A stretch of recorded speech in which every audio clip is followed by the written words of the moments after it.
Amen. Miarabantsika rehetra indray ry havana amin'ny anaran'i Jesosy Kristy Tompo. Tafahoana amin'ny alalan'ny vidéo tahaka izao dia mbola ampitomboina amintsika mandrakariva ny fiadanana, ny fahasoavana avy amin'Andriamanitra iray Jesosy Kristy ary indrindra ny firaisana amin'ny fanahy masina izay ao anatintsika sy ao amintsika mandrakariva raha mitahiry ny famasinana sy ny fahamarinan'ny tompontsika. Ny lohateny ho zaraintsika androany dia hoe mahareta. Mahareta, mila maharitra isika ry havana. Mahareta, mila maharitra isika ry havana. Izay zany ny lohateny ho zaraintsika ifampizarantsika androany ka dia hivavakintsika miatrahantsika izao fampaharezana izao ry Andriamanitra iray, ry Jesosy Kristy Tompo fanahy masina, midera sy mankalaza manome voninahitra anao mandrakariva izahay satria tsy miova ianao ary ianao tokoa no voalohany sy farany, ianao no alpha sy omega ary ianao no antony sy tanteraka izao rehetra izao dia ianao no teraina, ianao no ankalazaina, ianao no isaorana amin'ny fandaminana sy ny fikarakarana ataonao aminay isan'andro, menao aina, menao hery, tanjaka fahasalamana ary indrindra havaozonao mandrakariva ny fiainanay. Ary raha tonga amin'izao fotoana izay izao Tompo hifampahery, hifampizara ny sitraponao ny teninao indray dia mangataka amin'ny fiainao masina, aoka tsy izy ambara fa tsy ny sitraponao irery ihany mitenena araka ny fombanao fa vonin-kaino no mpanomponao tsirairay avy dia miasa mandrakariva Tompo amin'ny anaranao Jesosy Kristy anaovany zavavaka izany. Alleluia. Amen. Amen. Dia araka izany ny tenin'Andriamanitra maromaro no raisintsika ny amin'izany hoe mahareta, mila maharitra isika ry havana. Io zany dia napetraky ny Tompo tsy ela hoe tokony hampahery. Io zany teny fampaherezana izany, tena hoe raha miteny an'izany antsika toa sady mandindrina izy no mampirisika fa teny fampaherezana ho antsika.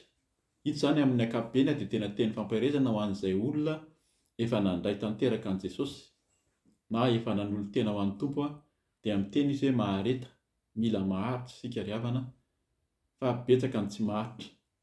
Tenin'Andriamanitra fantatsika ovakintsika avy eo fa atao hoe mahalaza sy voateny matetika dia hoe izay maharitra hatramin'ny farany no vonjena. Izay maharitra hatramin'ny farany no vonjena ao Matthieu 4:20 zany ny andininy 17 ovakintsika moa zany ny tapany kely amin'ny 4:20 ahafantarantsika hoe maharitra. Ny anankiray zany aloha mila maharitra, izay hoe mahareta, mila maharitra aloha. Betsaka ny olona tsy maharitra, mora kivy, mora reraka na mety hoe menimenina. Efa fantatsika misy fampianarana maro ny amin'izay hoe menimenina ny zanak'Israely nametsinan'Andriamanitra dia maty. Novonoan'Andriamanitra tany anefitra na dia nafahana ihany ary nivoaka tamin'ny tanin'ny Ezipta. Tsy tafiditra amin'ilay tany Kanana izay efa nomanin'Andriamanitra ho azy ireo. Dia tahaka izany koa tsika, raha tsy maharitra isika fa menimenina, mora kivy dia ho reraka an-dalana ary ho faty ary tsy ho tafiditra amin'ny tany nampanantenain'ny Tompo. Dia ny fiainana any an-danitra moa zany tena nampanain'ny Tompo Jesosy antsika izay nampianary ny mpianany ny teneniny hatramin'izay fa fahatsao ny fanjakany sy ny fahamarinana. Izany no tenenin'i Jesosy fa tsy ny fanjakany aty an-tany. Raha ny fanjakana sy ny fiainana aty an-tany no katsahantsika dia izao tontolo izao no efa mihoatra antsika. Teny frantsay amin'ny dépasse, efa mihoatra antsika mialoha izy satria zareo dia io ny fiainany mikatsaka ny fiainana aty an-tany aty fa nitsika dia ny fiainana any an-danitra no katsahantsika izay nanolo tena sy mandeha araka ny fahamasinana sy ny fahamarinan'Andriamanitra. Izay zany hoe mila maharitra aloha. Dia ny anankiray koa hatramin'ny farany. Misy ny olona maharitra fa tsy hatramin'ny farany. Amin'izao fotoana izao zany dia ilay hatramin'ny farany io no tena fakapanahy indrindra ho an'ny kristianina ny mpitarika fivavahana. Rehefa hita fa mafimafy ilay izy dia mametra ilay kristianina ihany, ilay mpanompon'Andriamanitra ihany mametra hoe aok'izay fa vita hatreto. Hatreto ny anahy ny farany fa farana aketo ty fanarahana ny Tompo ty, na ilay fahamafisany ty, na ilay endrika fanompoana ty fa vita hatreo dia farana aketo. Misy ny olona mihitsy zany nametra an'ilay farany dia avy eo izy manomboka manao izay fiainana araka izay heveriny fa mety. Izay zany mila maharitra dia maharitra hatramin'ny farany. Dia dikan'izay rehefa maharitra hatramin'ny farany ozy izy izay vao vonjena. Raha mbola tsy maharitra isika izany tsy maharitra hatramin'ny farany mbola tsy voavonjy, fa ny famonjena dia ny faharetana hatramin'ny farany ka izay no amporisihana antsika sady aty am-piandohana. Ny tenin'Andriamanitra voalohany vakiantsika dia ao Matthieu 4:20 teo zany ny andinin'ny efatra ka hatramin'ny 7:10 eo angambany amin'ny anaran'i Jesosy. Ary Jesosy namaly azy ireo hoe mitandrema fa andao isy hamitaka anareo, fa maro no avy amin'ny anarako ilaza hoe izao no Kristy, ka maro no voavitany. Ary andre ady sy filazana ady ianareo koa mitandrema, aza matahotra fa tsy maintsy ho tonga izany. Eto zany ajano kely fa tsy maintsy ho tonga izany hozy izy, na ny fahoriana na ny fiafaran'izao tontolo izao, fa aza matahotra nefa tsy mbola izany natao hoe farany. Fa isy firenena hitsangana hamely firenena, isy fanjakana hitsangana hamely fanjakana, ary isy mosary sy horohorontany any amin'ny tany samihafa, fa izany rehetra izany no fiandohan'ny faharaham-piterahany. Io dia mila tenin'Andriamanitra maro koa mampahafantatra an'io faharaham-piterahana io.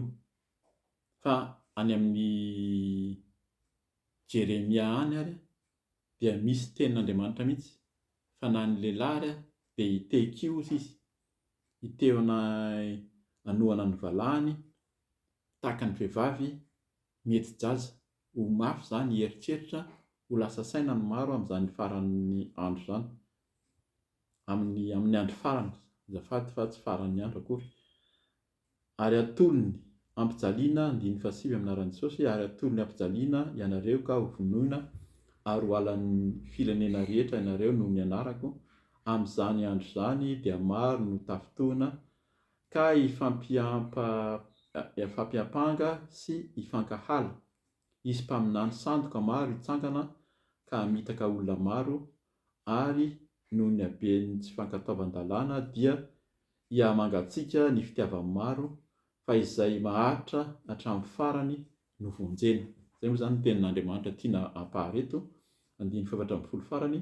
Ary ho toriana maneran'izao tontolo izao ity filazantsara ny fanjakana ity, ho vavolombelona amin'ny firenena rehetra, dia izay vao tonga ny farany. Izay zany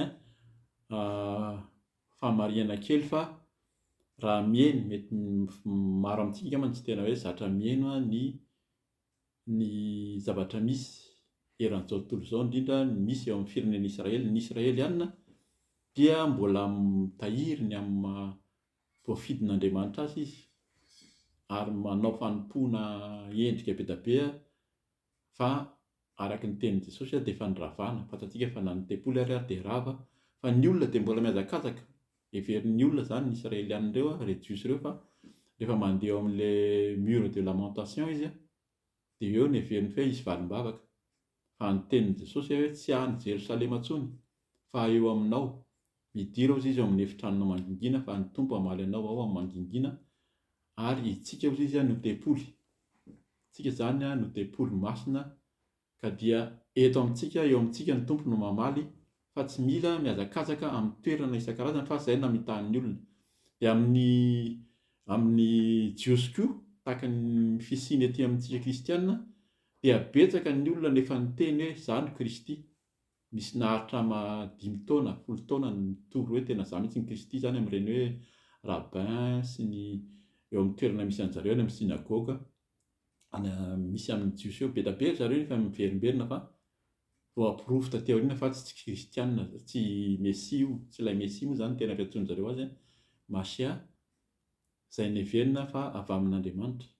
Ka mila mitandrina tsika fa na amin'zareo na amintsika dia amin'ny olona maro dia betsaka ny milaza fa izy no Kristy, fa tsy amin'izany mihitsy.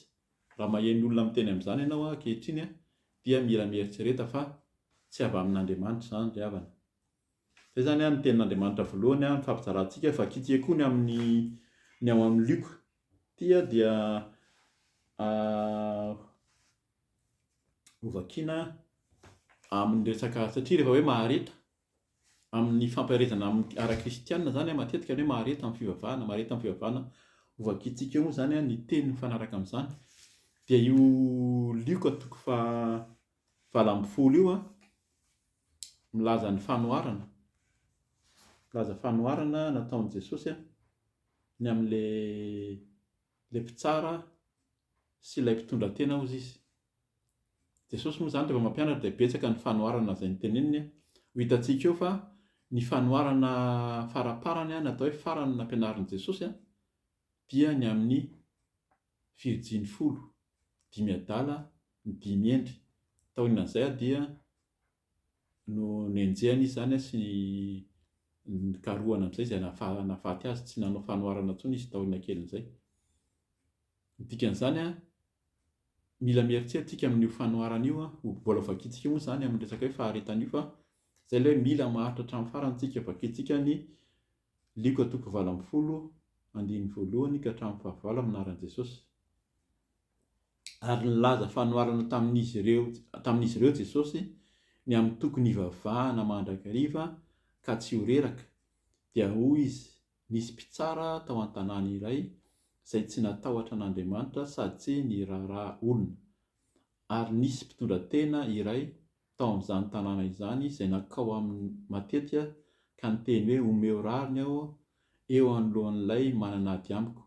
Tsy nanaiky ilay mpitsara aloha fa taorian'izany dia niteny anakapo izy hoe, na dia tsy matahotra an'Andriamanitra aza aho sady tsy miraharaha olona, mba omeko rariny ihany io mpitondra tena io fa manahirana ahy, mba tsy ho avy hanorosory ahy, tsy misy farany izy.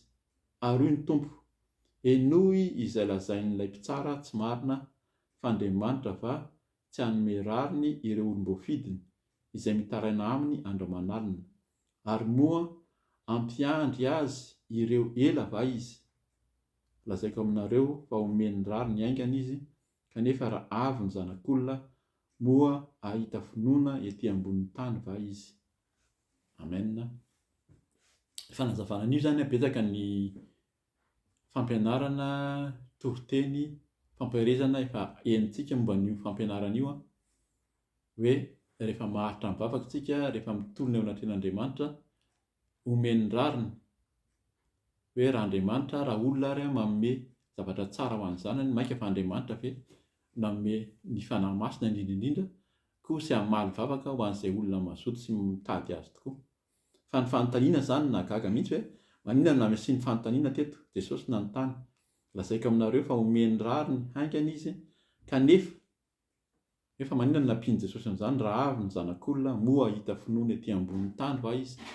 Dikan'izay moa aharitra ve na le mpanompony ary na le ramatoa izay mpitondra tena nahazo valim-bavaka ity ary aharitra hatramin'ny farany ve? Anana finoana ve? Efa misy fanazavana koa ny amin'ny finoana.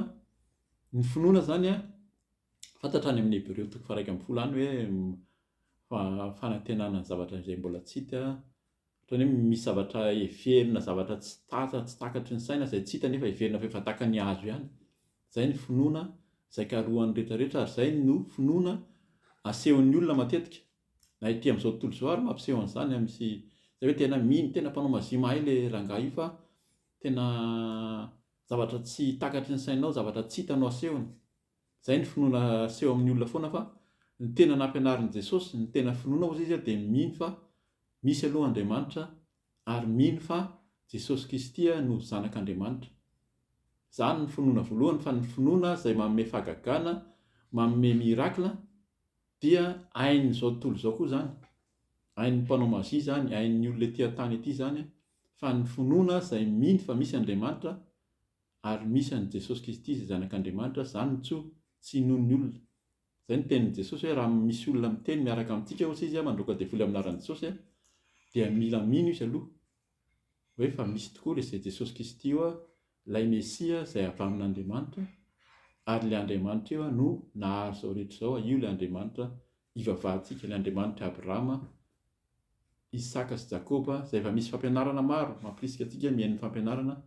Fa zany mila fantatsika, mila mahafantatra ny tenin'Andriamanitra ary mila mino fa Jesosy dia zanak'Andriamanitra, ary Andriamanitra no tokana izy ilay voalohany sy farany, alfa sy omega.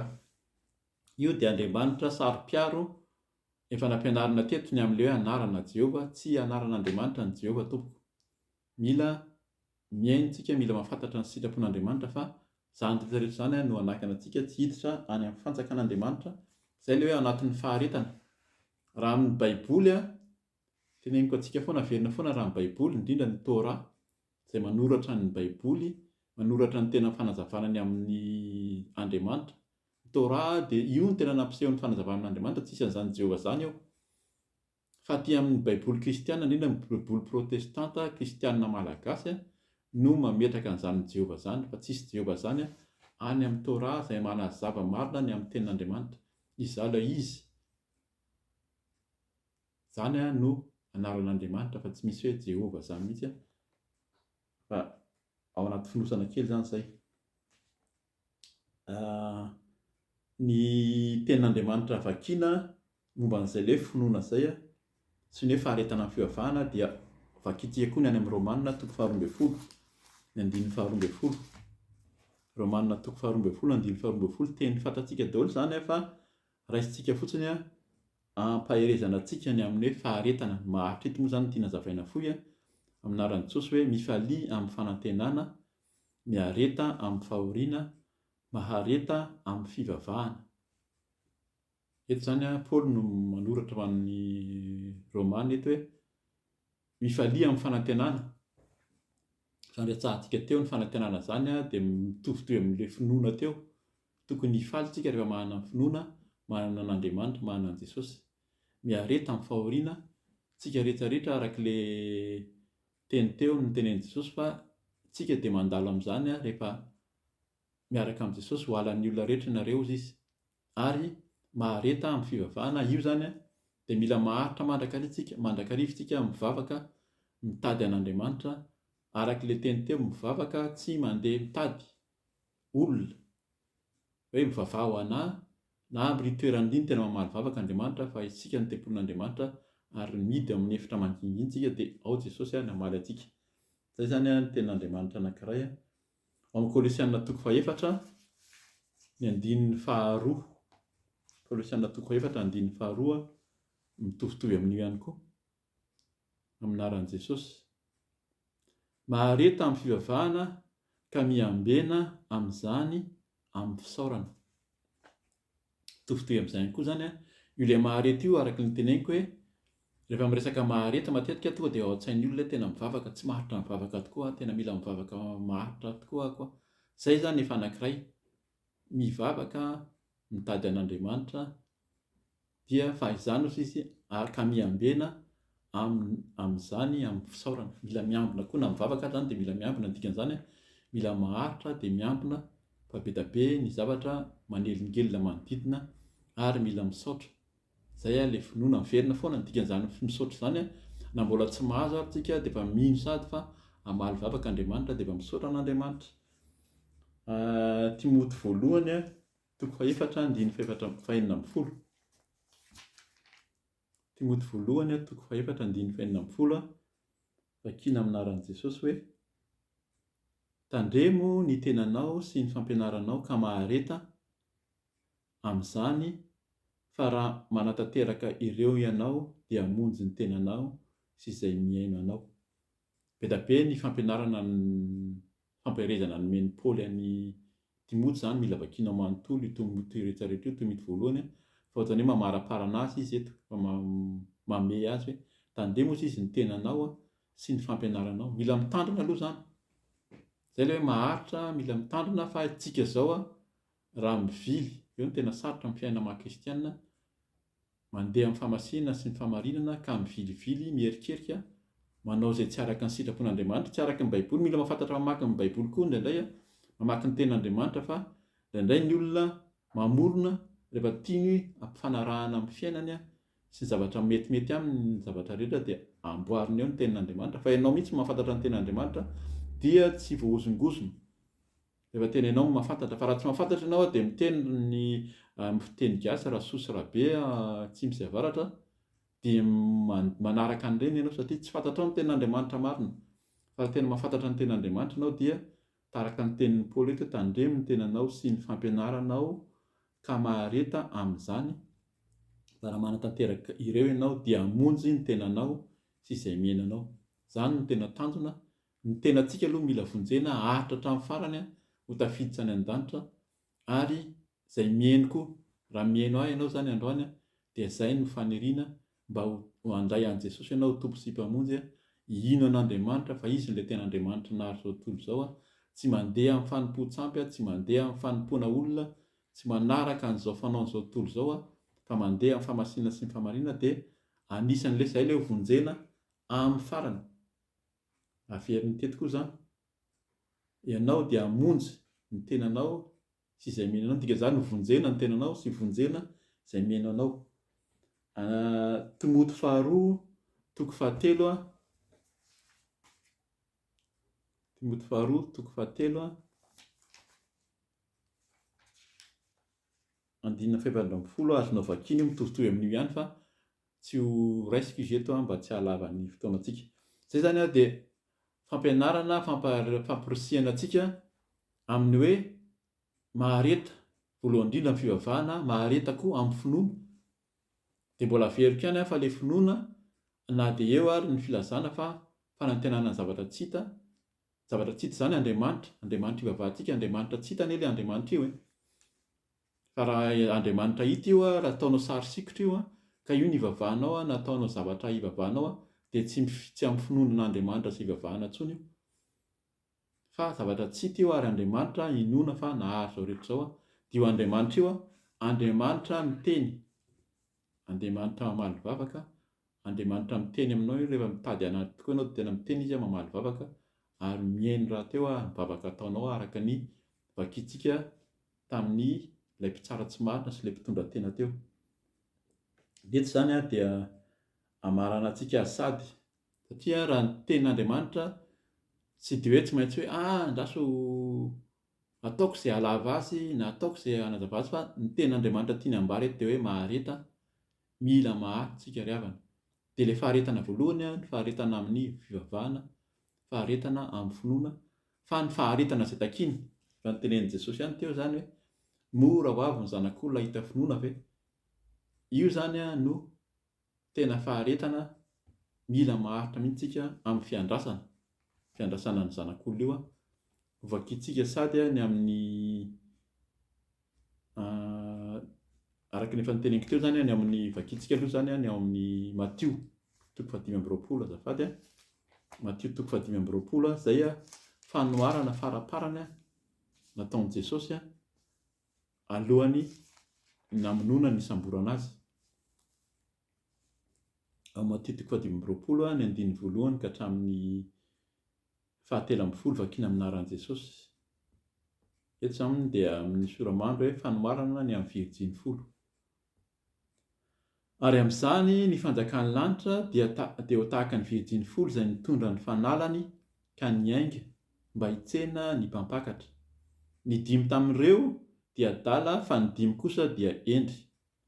Fa nandray ny fanalany ny adala nefa tsy nitondra solika fiandry. Ary ny endry kosa dia nitondra solika tao anatin'ny fitondrana azy sy ny fanalany. Ary raha naharitra ela ny mpampakatra dia samy rendremana izy rehetra ka natory.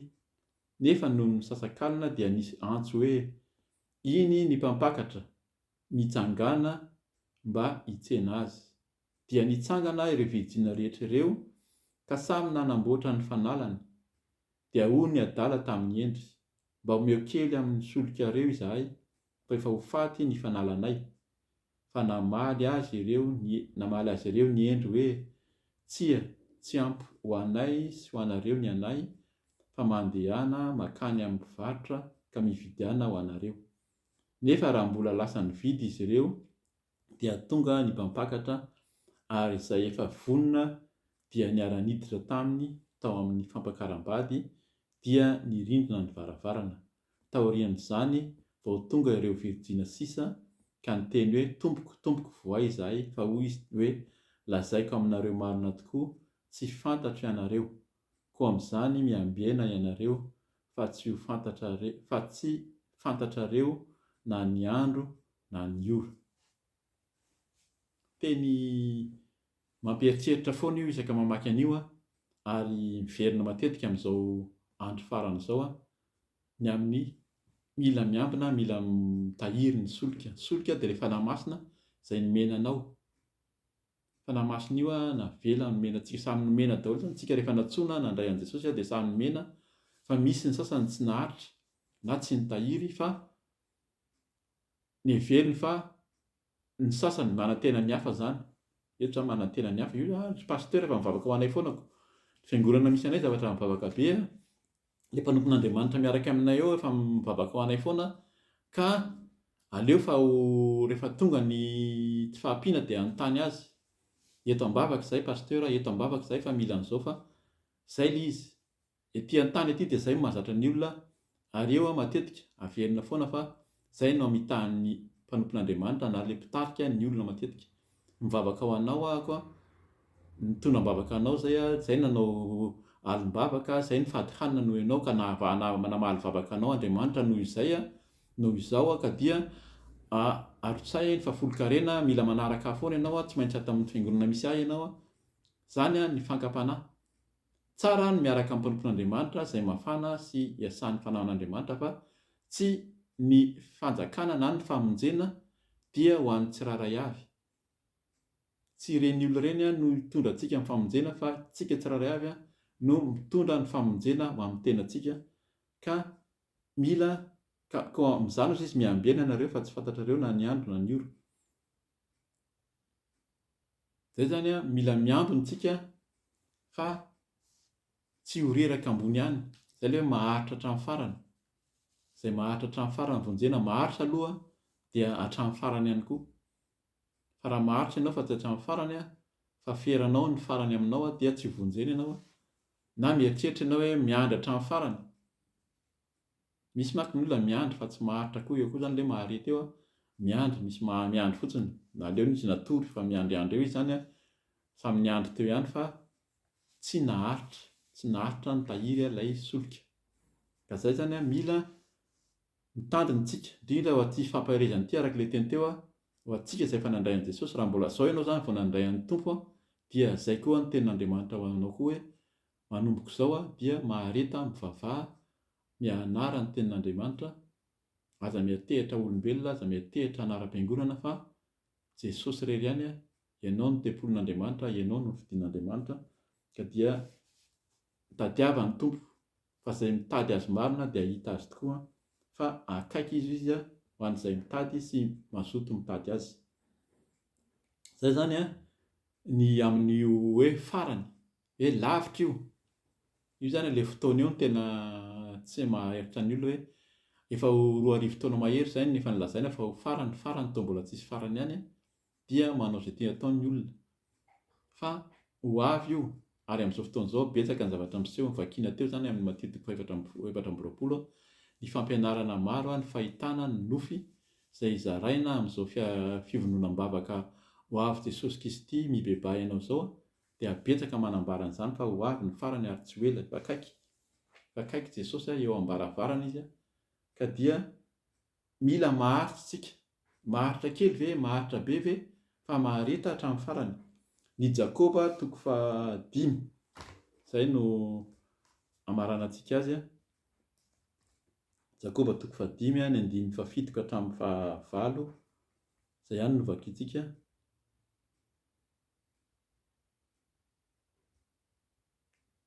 Na vakiantsika hatramin'ny 1:10 ary amin'izay mazava tsara amintsika hoe inona moa zany sitrapon'ny Tompo ny amin'izany hoe mila maharitra hatramin'ny farany zany. Vakiantsika ny Jakoba 5:5 manomboka amin'ny 7 ka hatramin'ny 1:10 vakiana amin'ny anaran'i Jesosy.